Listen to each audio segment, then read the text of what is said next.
My first talk to you was about children. I want to focus on teenagers this time, and the verse I'm going to be reading is from Matthew chapter 5, verse 13. You are the salt of the earth, but if the salt has become tasteless, how can it be made salty again? It is no longer good for anything except to be thrown out and trampled underfoot by men. You are the light of the world. A city set on a hill cannot be hidden. Nor does anyone light a lamp and put it under a basket, but on a lampstand, and it gives light to all who are in the house. Let your light shine before men in such a way that they may see your good works and glorify your Father who is in heaven. Do not think that I came to abolish the law or the prophets. I did not come to abolish but fulfill. For truly I say to you, until heaven and earth pass away, not the smallest letter or stroke shall pass from the law until all is accomplished.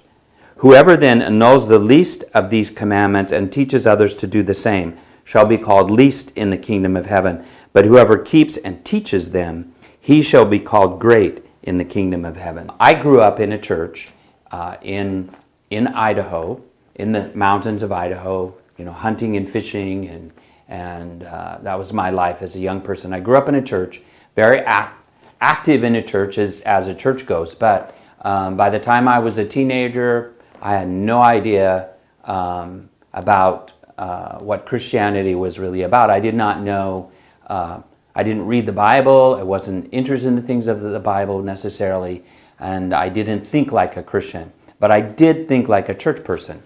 And my coming to Christ was a real eye-opener. I ended up being in Chicago at what probably now is called community organizer meeting to protest the Vietnam War. This is 1970, Christmas.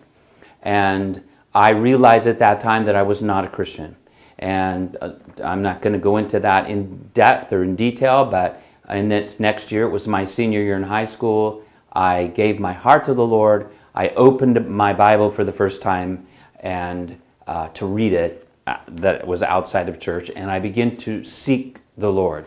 And what led eventually to my stepping kind of outside of the church and getting involved in the Jesus People movement in 1971, being involved in a vast lifestyle change. I went from seeing church as something I did once a week for an hour or two, and youth group as basically a fun time I did on Wednesday night, to a full-out lifestyle change. And the Jesus People movement involved Bible study and prayer and worship and evangelism all the time. If we were not working, we were either doing evangelism or we were studying or praying. And I realized, and this went on for several years until I got involved in college, and while I never quit, I continued to do that up through my college and seminary days. And then when I went into ministry in the 80s, the pastoral ministry, I began to take this concept of a lifestyle change, discipleship through a lifestyle change into my local parish. I realized that if I was going to be successful with teenagers, I had to approach it as the Jesus People did and not as I was trained, as I was brought up in my local church. I knew that the local church thing, the Sunday school and the youth group thing did not meet me. It did not reach me. Now, I'm not saying it had no effect on me, but it did not reach me with the gospel. It was leaving the church and getting involved in the Jesus People movement that really transformed my life. And so when I went back in and became a pastor, I approached the church and youth ministry through the Jesus People movement. And I realized if I'm going to impact young people, I have to make it a lifestyle change. How are we successful in training youth today? Well, certainly not with the method that has become the traditional American church model. The American church model doesn't work, and no matter what you do to it, it will not work. Just simply because it's the wrong tool for the job. Okay? It is not a lifestyle changing thing. It is a kind of like an extracurricular activity. We belong to a church, we go to youth group, we go to Sunday school, or we don't, maybe. young people are reflecting the culture and training of the secularization of young people through secular schools and through media and through the internet and other things. That's the way they think. I was just watching some young InterVarsity students do evangelism this week on a boardwalk in New Jersey, and just listening to the questions. Young people can't even answer they ask them questions, and the young people can't even answer the questions.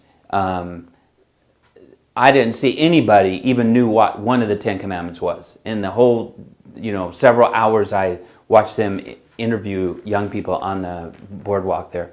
Today's young people in secular schools, I don't care, even if you go to a church, I've done this many times, go to a church and ask the young people if they can name one of the 10 Commandments, and they can't.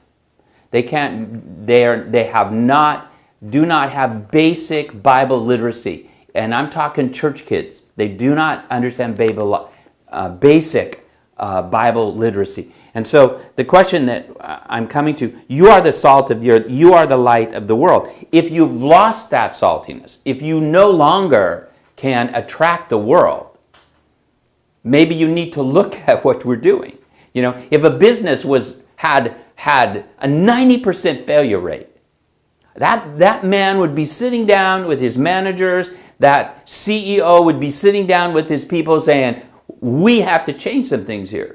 We have to change something. Now, I live in Idaho, and Idaho is one of the states that is not considered a Mormon mission field, okay? Because we are so heavily Mormon that we are not a mission field. Now, the Mormon Church does not have the same fallout rate as the Protestant churches do. The reason is they approach this whole thing of discipleship in a completely different way. For one, every young person grows up, he's born and he's raised and is expected to be a missionary and to share his faith. And to do that, they have a training program that's elaborate and detailed. And it includes, during junior high and high school, an hour of training every single day of the week, besides what they do in their ward meetings.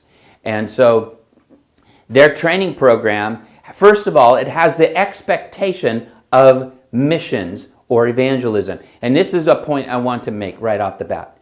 If we turn our expectation for discipling young people at just getting them in the church or getting them into heaven, if that's our expectation, we will miss that target more than we'll hit it. But if your expectation is that you're bringing people into ministry, you're bringing them into doing something, as they said in the Second Great Awakening, they became useful. They gave their heart to Christ and they became useful in the church. And we have so individualized youth ministry that youth ministry is more pagan than it is Christian. It's more like how I feel about myself rather than how can I connect, how can I be involved. So the first thing we see is that if we're going to disciple, Jesus didn't disciple people to salvation. He discipled them to ministry. He called them to ministry. He said, I will make you, follow me, and I will make you fishers of men. He didn't say, follow me and you're going to go to heaven, or you're going to join the church. He said, follow me and you'll be fishers of men. So the first thing to becoming salty and becoming light of the world is that we have to expect that is our goal. That our goal to being following Jesus is to be a light, is to minister. As he's pointing out here, do not think I came to abolish the law of the prophets, but I came to fulfill. And the one who knows the least of these commandments teaches others to do the same. He shall be called least in the kingdom of heaven. Now I'm going to say this. It's very difficult for some people to understand. The key to discipleship is the Torah. It's the Torah. It's the law. Okay? It is understanding how the law functions in our... Galatians, Paul says in Galatians, the law is our tutor to bring us to Christ. Now, people say, well, we have Christ, so we don't need the law. Actually, if you're a teenager in modern America, you don't have Christ. And you go to a church, you don't have Christ. So one of the reasons why young people are not coming to Christ is because they don't understand the nature of moral law and God's obligation in His creation covenant with mankind. And they don't come to Christ because they don't have a need to. They don't understand the need to come to Christ because they don't understand the purpose of their creation. And what is the purpose of our creation? It's stated in the Torah, the law. And so Jesus says very clearly here in Matthew that if you want to train people to be great, they have to understand the Torah. Now, I work a lot with refugees, Nepali and Burmese refugees. And when I see them, it reminds me so much of the Jesus People movement. Because when they call someone to become a Christian, they call them to become involved in ministry and to go out and do evangelism. People say, well, there's a great revival happening in the world right now, but it's not happening here. But that's only partly true. That's also partly false. Because when Asians come here, when people from Asia, from Nepal, and from Pakistan, and from Afghanistan, when they come here, they're coming to Christ so fast. When Asians come out of a Buddhist country or a Hindu country, or when they come to Christ and they set foot on this country, the first thing they seek out is to know God, or to at least know something about Him. And so I'm seeing them come to Christ as very quickly, and they get right involved in discipleship, and they go right back out and they share it. A couple of things about youth ministry. I'm just going to kind of summarize this.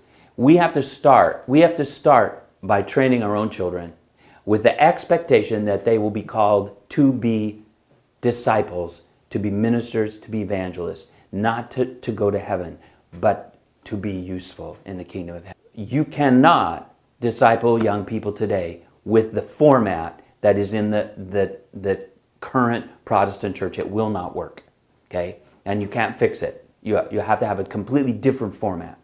The third thing I want to say is that we have to get back to teaching the entire Bible from cover to cover, from creation to Torah to prophets to the gospel and to Revelation. We have to teach the whole thing. And young people need to be literate in that. If you're going to see revival among young people, you have to do that. In fact, if you do that, you will see revival. Not only do you have to, but you will see it.